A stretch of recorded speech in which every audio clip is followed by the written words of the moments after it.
सभी छोटों को ढेर सारा प्यार और बड़ों को नमस्कार। साथियों, ताई चाचियों, भाई बहनों, आज की कथा है भक्ति से सर्वातिशायी सामर्थ्य।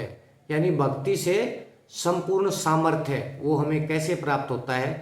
प्लीज़ वीडियो को पूरा देखें, पूरी कथा सुने। हम परमपिता परमात्मा से प्रार्थना करते हैं कि ये कथाएं आपके जीवन में बदलाव लेकर आएं, सुख समृद्धि लेकर आएं। तो आज की कथा शुरू करते हैं। भक्ति से सर्वातिशायी सामर्थ्य। भगवान शंकर की भक्ति से मनुष्य में इतनी सामर्थ्य आ जाती है कि वह देवों को भी अभिभूत कर सकता है। विप्र दधीच भगवान शंकर के उत्तम भगत थे। वे भस्म धारण करते थे और सदा भगवान शंकर का स्मरण किया करते थे। राजा अक्षुप इनके मित्र थे।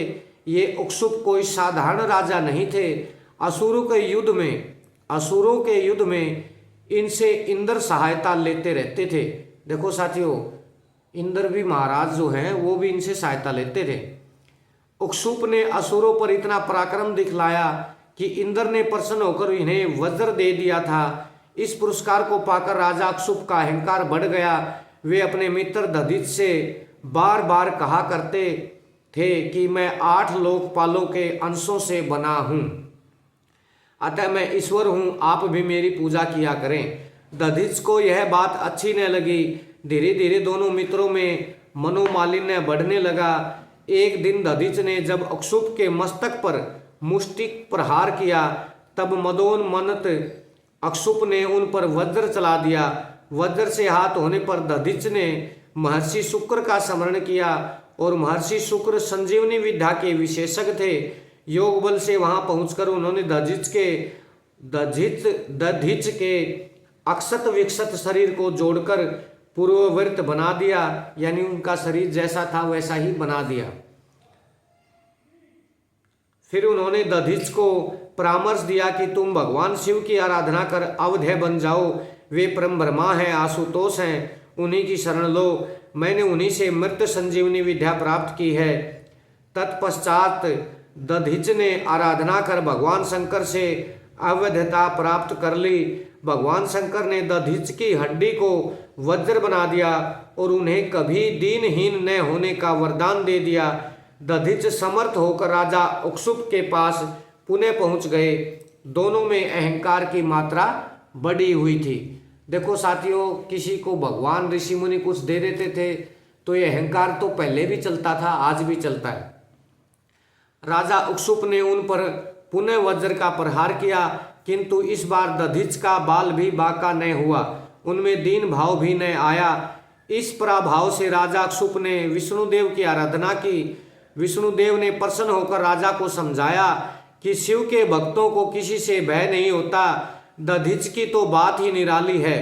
किंतु राजा अक्षुप का आग्रह देख विष्णुदेव ब्राह्मण का रूप धारण कर दधिच के पास पहुंचे। शिव भक्ति के प्रभाव से दधिच ने विष्णुदेव को पहचान लिया और कहा कि मैं आपकी भगवत सललता को जानता हूं, किंतु भगवान शंकर के प्रभाव से मुझे किसी का भय नहीं है। श्री विष्णु ने कहा, दधिच, भगवान शंकर की कृपा से तुम्हें सचमुच भय नहीं है और तुम सर्वज्ञ हो गए हो, किंतु झगड़ा मिटाने के लिए एक बार तुम कह दो कि मैं डरता हूं। दधिच इसके लिए तैयार नहीं हुए। तब विवश होकर श्री विष्णु को चक्कर उठाना पड़ा। राजा अक्षुप वहीं विद्यमान थे। चक्कर को निस्तेज देखकर श्री विष्णुदेव ने अपना सब अस्त्र शस्त्र छोड़कर दधिच को अपना विश्व रूप दिखलाया। तब दधिच ने भी भगवान की कृपा से अपने शरीर में हजारों ब्रह्मा विष्णु महेश दिखलाए। राजा अक्षुप दधिच का यह अद्भुत सामर्थ्य देखकर चकित हो गए। तब उन्होंने भगवान शंकर की भक्ति के महत्व को समझकर दधिच की पूजा की। इस तरह दधिच ने सिद्ध कर दिया कि भक्ति सबसे बढ़कर है, भक्ति नियंता से भी सर्वश्रेष्ठ है। तो साथियों, ये जो आज की कथा है ये ली गई थी लिंग पुराण से। जैसे शिव पुराण होता है ऐसे लिंग पुराण से ये कथा ली गई है और उम्मीद है आपको ये कथा काफ़ी पसंद आई होगी, अच्छी लगी होगी।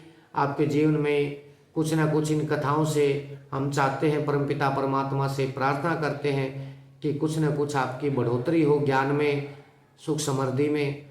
और आपको ये वीडियो अच्छा लगा हो तो प्लीज़ सब्सक्राइब कर देना चैनल को और वीडियो को लाइक कर देना और अपने साथी मित्रगणों के पास, देवरानी जेठानियों के पास ज़रूर शेयर करना। जल्द मिलते हैं अगली कथा के साथ, तब तक के लिए बहुत बहुत शुक्रिया। गुड नाइट, शुभ रात्रि।